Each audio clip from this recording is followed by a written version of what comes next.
Hello friends, welcome back to my channel. जो मेरे channel पे पहली बार आए हैं वो मेरे चैनल को सब्सक्राइब जरूर करें और बेल आइकन प्रेस कर दें।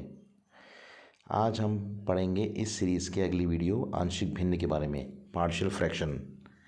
किसी भिन्न को आंशिक भिन्न में बदलने की विधि। यदि किसी भिन्न को आंशिक भिन्न में बदलना या तोड़ना है तो सबसे पहले यह निश्चित कर लेना चाहिए कि अंश का घात हर के घात से कम हो। यदि ऐसा नहीं है तो अंश को तब तक हर से भाग देना चाहिए जब तक प्राप्त शेषफल का घात हर के घात से कम ना हो जाए। इससे भिन्न दो भागों में परिवर्तित हो जाती है, एक भागफल और दूसरा भिन्न के रूप में। इसका फर्स्ट पार्ट है, यदि हर के गुणनखंड में x माइनस ए एक घाती हो तो इसे a बटे x माइनस ए के रूप में आंशिक भिन्न में बदलेंगे। यदि गुणनखंड में x माइनस ए स्क्वायर द्विघाती हो तो इसे लिखेंगे हम b upon X minus A और c अपॉन एक्स माइनस का whole square, c upon X minus A का होल स्क्वायर के रूप में दो भागों में बांटेंगे। इसी प्रकार गुणनखंड त्रिघाती हो तो b upon X minus A, c upon X minus A का होल स्क्वायर और d upon X minus A का होल क्यूब तीन रूपों में बांटेंगे। यदि हर के गुणनखंड A X square plus B X plus C के रूप में हो तो इसे लिखेंगे A X plus B upon A X square plus B X plus C भिन्न के रूप में होगी। यदि गुणनखंड A X square plus B X plus C का होल स्क्वायर द्विघाती हो तो दो होंगे A X plus B upon A X square plus B X plus C और ए X plus B upon A X square plus B X plus C का whole square होगा। इसी प्रकार कई घातों के लिए भी आंशिक भिन्न इसी रूप में होगी। आंशिक भिन्नों में प्राप्त ए बी सी डी इत्यादि जो अज्ञात राशि है वो x से स्वतंत्र है और इनका मान x के समान घातों के गुणांकों की तुलना करने पर प्राप्त होता है। अब हम पढ़ेंगे क्रमचय और संचय के बारे में, परम्यूटेशन एंड कॉम्बिनेशन। पहला भाग है इसका मूल सिद्धांत। यदि कोई संक्रिया m विधियों से हो सके और जब यह उनमें से किसी एक विधि से की जा चुकी हो तब दूसरी संक्रिया n विधियों से हो सके तो दोनों संक्रियाएं साथ साथ m गुणा n विधियों से की जा सकती हैं। क्रम गुणित होता है, फैक्टोरियल होता है। फैक्टोरियल n बराबर 1 into 2 into 3 up to n minus 1 into n तक। इसे लिखते हैं इस तरह से, फैक्टोरियल n, ये इसका चिन्ह है, और फैक्टोरियल 0 होता है 1 के बराबर। क्रमचय n असमरूप डिसिमिलर वस्तुओं में से कोई r वस्तुओं को लेने पर बने क्रमचयों परम्यूटेशंस की संख्या NPR लिखते हैं इसको, factorial n upon factorial n minus r। और NPR होता है n minus 1 n minus 2 up to n minus r plus 2 n minus r plus 1 तक। मतलब फैक्टोरियल शुरू होता है आपका पहली संख्या से और जाता है अंत तक।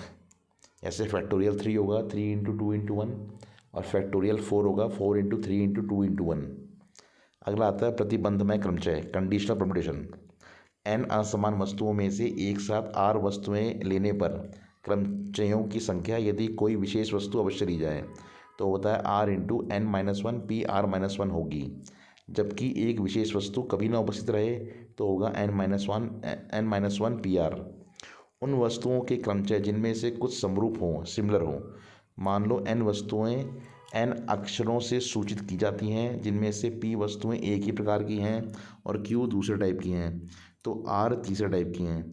तो x बराबर होगा factorial n upon factorial p into factorial q into factorial r। n विभिन्न वस्तुओं में से एक समय में r लेने पर वृत्ताकार क्रमचयों की संख्या दक्षिणावर्त और वामावर्त में भेद होने पर NPR अपॉन r होगा और दक्षिणावर्त और वामावर्त में भेद न होने पर NPR अपॉन 2r होगा और दक्षिणावर्त और वामावर्त में भेद होने पर फैक्टोरियल n माइनस 1 होगा और दक्षिणावर्त और वामावर्त में भेद ना होने पर factorial n minus 1 upon factorial 2 होगा। अब आता है संचय कॉम्बिनेशन। इसे करते हैं NCR के रूप में। n वस्तुओं में से कोई r वस्तुओं को लेने पर संचयों की संख्या NCR बराबर factorial n upon factorial r into factorial n minus r। और NCR बराबर n minus 1 n minus 2 n minus r plus 1 upon 1 into 2 into 3 up to r तक।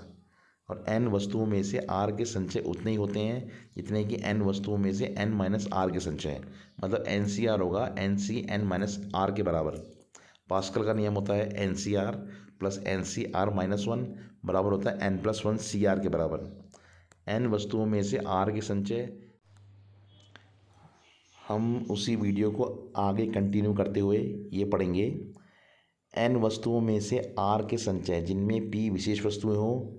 इसका फर्स्ट पार्ट है सदैव सम्मिलित हों तो n minus P C R minus P होगा।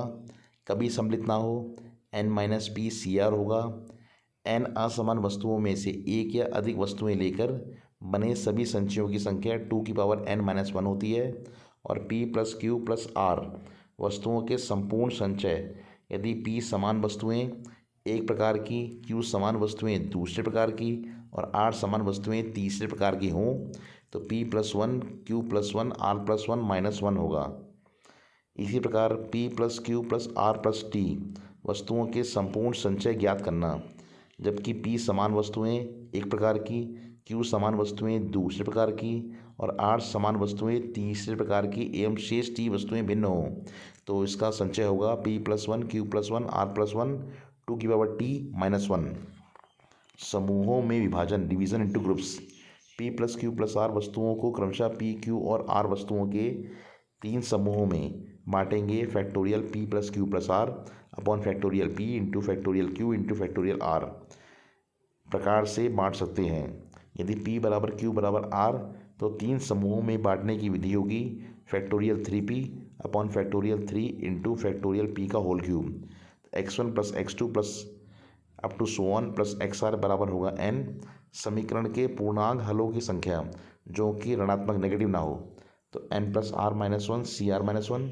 समीकरण के अपूर्णांक हलों की संख्या जो कि पॉजिटिव हो तो वो होगा n minus R C R minus 1। Thank you so much for watching. Bye.